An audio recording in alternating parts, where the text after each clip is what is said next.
संसद का मॉनसून सत्र अभी शुरू भी नहीं हुआ था, लेकिन लोकतंत्र की आवाज संसद के अंदर नहीं, सड़क पर सुनाई देने लगी थी। एक तरफ पूरे देश भर से आए छात्र और सीजेपी के कार्यकर्ता संसद की ओर मार्च कर रहे थे और दूसरी तरफ बैरिकेड किए पुलिस उन्हें रोकने की तैयारी कर रही थी। यूं तो औपचारिक तौर पर संसद का मॉनसून सत्र सुबह 11 बजे शुरू होना था, लेकिन अगर लोकतंत्र की घड़ी देखें तो आज का सत्र 9 बजे सड़क पर ही शुरू हो गया था।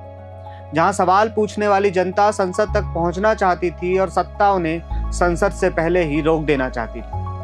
नमस्कार, मेरा नाम है आयुष और आप देख रहे हैं प्रभात खबर का नया नवेला शो संसद के गलियारों से,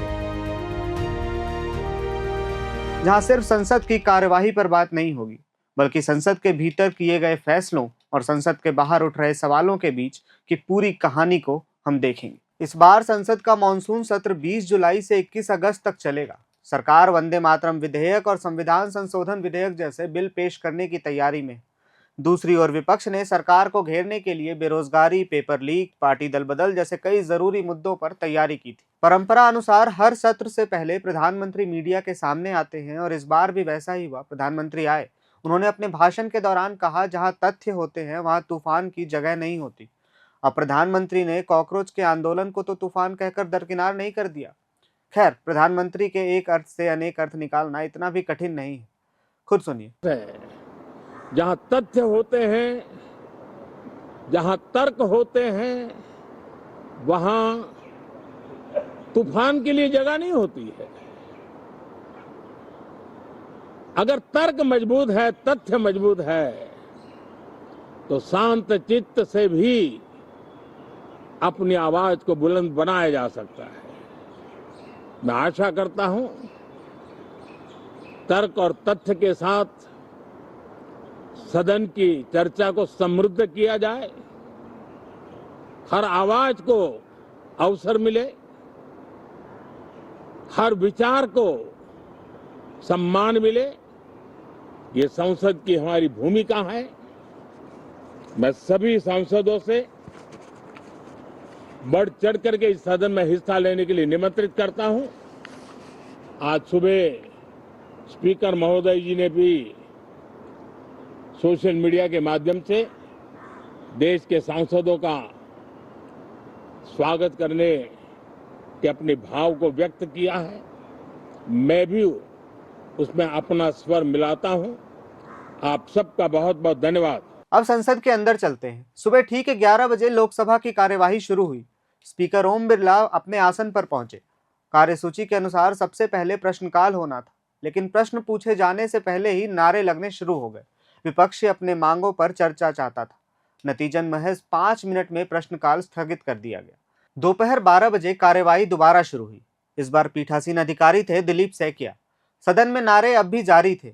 इसी शोर के बीच उन्होंने सदस्यों से सदन पटल पर आवश्यक दस्तावेज रखने को कहा। केंद्रीय मंत्री अर्जुन राम मेघवाल, पंकज चौधरी और अन्य मंत्रियों ने अपने अपने कागज सदन के पटल पर रखे।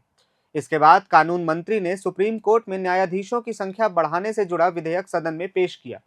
विधेयक पेश हुआ, स्वीकृत भी हो गया, लेकिन हंगामा जारी रहा।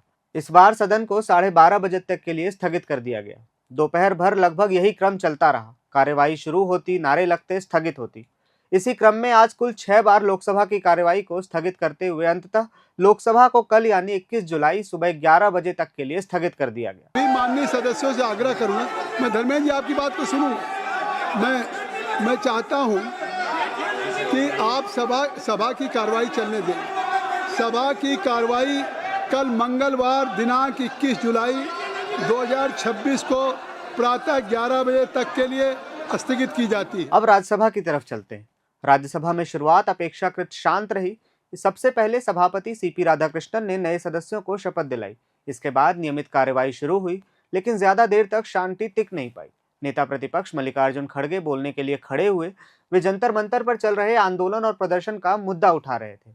उनकी बात पूरी भी नहीं हो पाई थी कि सभापति ने कार्यवाही 12 बजे तक के लिए स्थगित कर दी। Sir, I am thankful to you.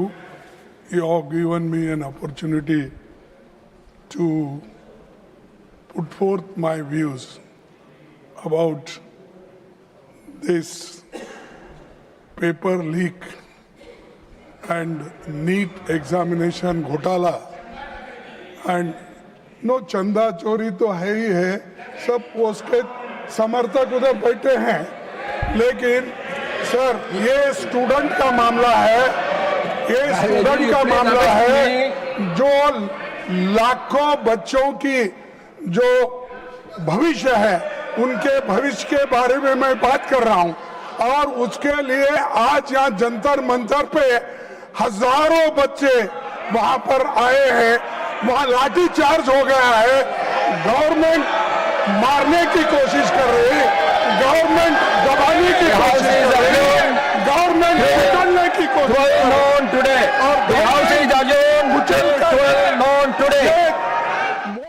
यहाँ से राज्यसभा भी लोकसभा के ही ढर्रे पर चढ़ने लगा और दोपहर 3 बजे उपसभापति हरिवंश ने राज्यसभा की कार्रवाई भी 21 जुलाई सुबह 11 बजे तक के लिए स्थगित कर दी। संसद में बात न कह पाने के कारण कई विपक्षी सांसदों ने सदन के बाहर सरकार पर इल्जाम लगाते हुए अपनी बात कही। आरजेडी के सांसद मनोज कुमार झा ने क्या कहा, सुनिए। नहीं, आपने आखिरी बार कब ये देखा था? मुझे तो स्मरण नहीं है। ऐसा कब होता है जब सत्ता बहरी हो जाती है, सुनने से इनकार करती है, संवाद को विवाद में तब्दील करती है, तब ऐसा हुआ करता है। बच्चे में क्या चांद सितारे मांग रहे थे? क्या संवाद मांग रहे थे? अहंकार में डूबे हुए हो, पूरे देश की पॉलिटिकल पार्टी को तोड़ रहे हो और कहते हो चाणक्य नीति। चाणक्य देख लो, इस चाणक्य नीति का जवाब जनता दे रही है। किसी का आंदोलन नहीं है, ये स्पॉन्टेनियस है। आपको पार्लियामेंट के दरवाजे बंद करने पड़े। ये डर लोगों ने आपके अंदर पैदा किया। इस डर से सीखिए और संवाद का रास्ता खोलिए। जहां जरूरत हो माफी मांगिए, कार्रवाई करिए। अहंकार की उम्र सीमा बहुत नहीं होती। और अब वहीं लौटते हैं जहां से आज की कहानी शुरू हुई थी, सड़क पर। सुबह सीजेपी का मार्च संसद की ओर बढ़ा। प्रदर्शनकारियों का कहना था कि वे अपनी मांगे संसद तक पहुंचाना चाहते हैं, लेकिन रास्ते में बैरिकेड लगाए गए, पुलिस बल तैनात था, धक्का मुक्की हुई, बल का प्रयोग भी हुआ, आंसू गैस के गोले छोड़े गए, लाठीचार्ज हुई और बैरिकेड पर करंट दौड़ा दिया गया। कई प्रदर्शनकारियों को हिरासत में भी ले लिया गया। वहीं संसद परिसर के बाहर से ऐसी तस्वीरें भी सामने आई जहां सुरक्षा बल गेट की तरफ बंदूक ताने दिखाई दे रहे थे, मानो कोई बॉर्डर की तस्वीर। क्या सच में प्रदर्शनकारी इतने खतरनाक थे?